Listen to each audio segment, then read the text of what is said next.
What's going on, cigar world? What's going on, cigar enthusiasts? This is Jack the Cigar Enthusiast, and I'm back with another video. And today, we're talking about a topic that must be talked about. And we're talking about how do we really unite as brothers and sisters of the leaf. So with that being said, strap in, buckle up, and let's go.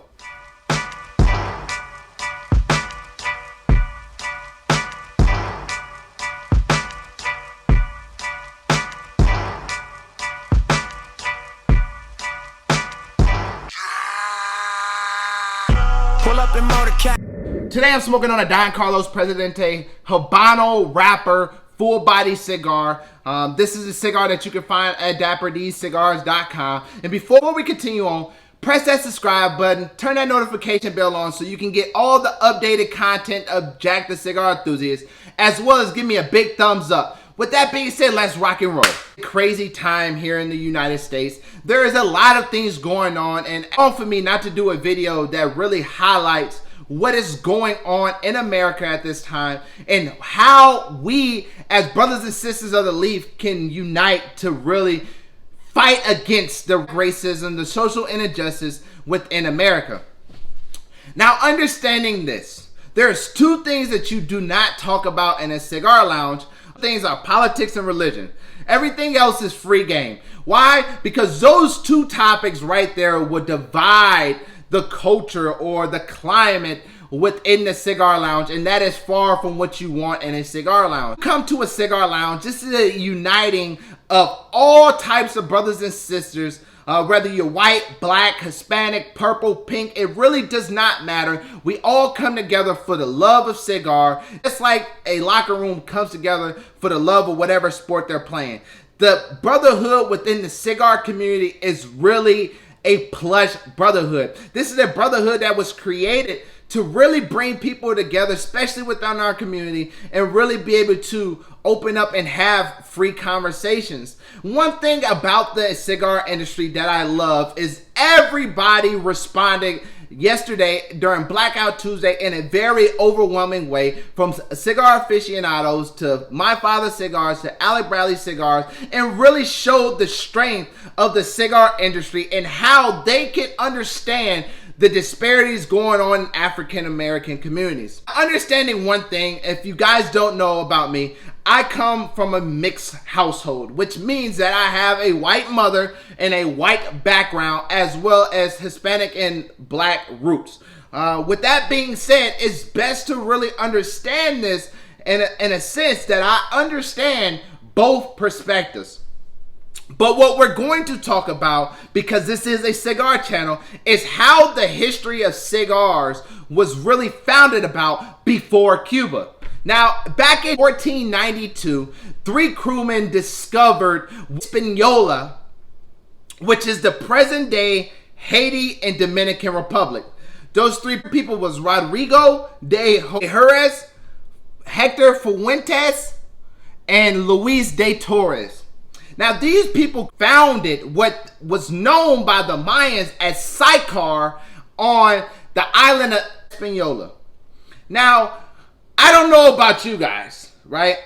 But a lot of things in history goes back to the conquering of different segments of the world by the Spaniards, and really created what we know now as Cuba, Dominican Republic, whatever the case may be, America. And it was founded and discovered in a way that was far from civil. It was actually a takeover of these islands, right?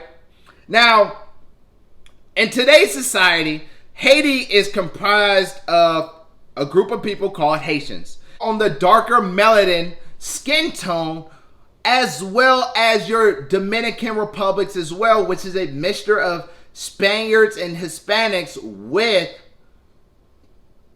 blacker pigmentation people. Now, I know some people are like, oh my God, did he just say that? Just do your research, right? Please look it up. Now, when we start to go through everything that's going on in today's society, it is wrong for us as cigar smokers to say that we're united by the leaf, but do not see the racial disparities that African Americans face worldwide. It's just not in America. It's worldwide. Being a veteran of the Navy, I did 10 years in the Navy. I've been to 29 different countries, ranging from Panama to Spain to Dubai to Thailand. I mean, you name it, I've probably been there. I realized one thing is common in every single country that I have been to, including in America, is white or Caucasian people have a better stigma or are classified as a more wealthier race than African American folks. And this is something that it doesn't matter where you go, you're going to see it. I remember being in Thailand, and people rather pick up white people because they quote unquote tip better, they give better, they're more nicer, whatever the case may be, than African American folks. But at the end of the day, they had no clue about us as black or brown people and what we were as that person. Now, there's two type of people I see in America or in the world. It's good and bad, right? And what I would tell you is that not every person that is white or every person that is black or every person that is brown is considered a good or bad person. The people that over time display what type of person they are.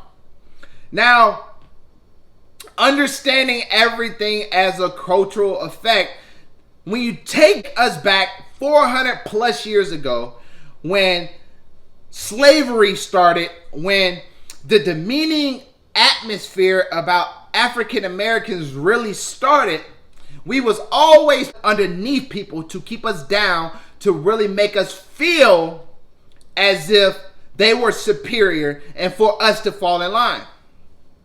Now, in today of 2020, you would think that racism or these conversations would not happen, but I have a best friend of mine that when I first met him, he grew up in a small town outside of Texas and really had the mindset of what some of my white family members have at this current moment. And they didn't really understand what the white privilege was or the disparities that we faced. You came out the way you came out, I came out the way I came out, and we're equal in my eyes. Not the case. When you look at policing in America, policing is African American or your more impoverished areas are over policed. The impoverished areas in America just happens to be your African American communities. Now, somebody that grew up 45 minutes outside of Chicago in a small town called Kankakee, we really experience what it looks like to have racial disparities, right? We had it in our school, we had it in our neighborhoods, we had it everywhere, all right? We have to understand that systematic racism is a thing. We have to understand that the equalities of America are not of the African American communities. And I bring this to you, George Floyd's death, but let's go back to when Black Lives Matter actually started, which was after the acquittal of George Zimmerman after killing Trayvon Martin, who was walking home in a hoodie in a nice neighborhood at nighttime. That is why Black Lives Matter was created. It wasn't to say that white people lives doesn't matter or Latino lives doesn't matter or Cuban lives doesn't matter or Dominican Republic lives, whatever the case may be. It was never to sit here and say that your life does not matter. It was to say that our lives don't matter in America.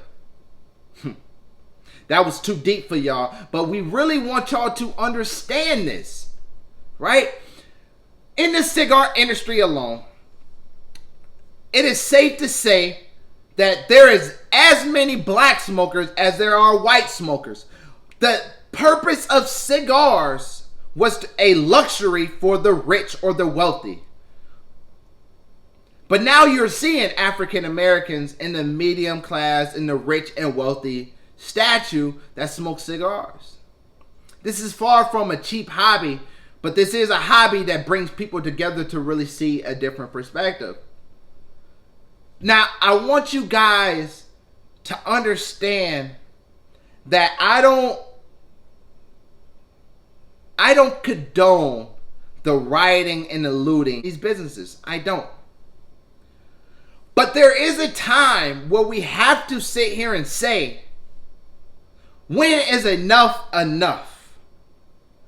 When are we as a people that's supposed to stand united going to step up and say, enough is enough? The racial disparities that has been going on, the adversity that African Americans have to face, shouldn't be normal. The killing of unarmed African Americans should not be normal. But yet the perception of the African Americans or the darker pigmentation people is that we're animals, we're thugs, we're gang members. We don't know any better. We're uneducated. We're only here to entertain. We're not meant to be successful. That stigma has to go. It has to. And it starts with us, the brothers and sisters of the leaf.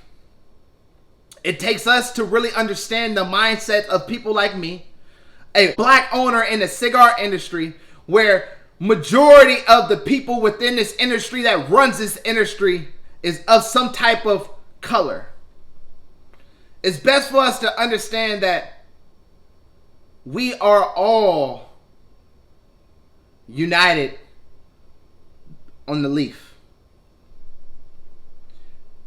But we all need to understand that it's our duty, if we're going to use that brothers or sisters of the leaf, it's our duty to understand what is going on around us and step up and say something. I am seeing people posting on Cigar Aficionado's posts and My Father's posts and Camacho's posts and different type of posts saying, are you serious? Outraged. Yes, we're serious, because you're the people that we're talking about. You're the people that will call yourself a brother or a sister of the leaf, but not really mean that. Or people of the leaf. All Lives Matter was created to lessen the purpose behind Black Lives Matter. And I tell you what,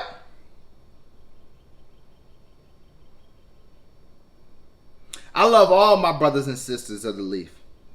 I don't care what you are. I don't care if you're white, you're black, you're Puerto Rican, you're Cuban, you're Dominican, you're Spaniard, you're French. Does not matter. What matters is that we're all treated equal the same way we are created equal. It takes a man and a woman to create a baby. Does not matter the color. It takes a man and a woman to create a baby. Does not matter where you're from, what culture, whatever you believe in. It takes those two to create a baby. That's the process that we need to look at. That is the mindset that we need to look at. I look at my daughter as she plays with the kids at the park, at daycare, and school. Those kids don't know any better. Those kids don't understand what racism is or what division is. This is created in our households.